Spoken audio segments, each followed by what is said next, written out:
Если у вас проблемы, как кашель курильщика, если проблема с пневмонией, кашель, прям затяжной кашель, то я хочу познакомить вас с таким продуктом, как цистеин и иммунобокс.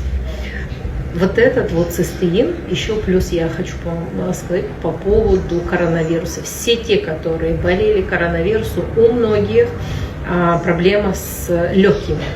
И помните, мы сдавали рентген, да, делали, и там пятно на легких.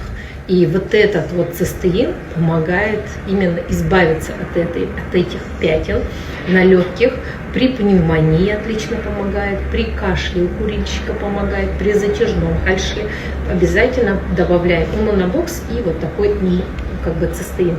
Хочу сказать, именно мне, допустим, да, при каком-то там кашле классно помогает, поэтому обязательно.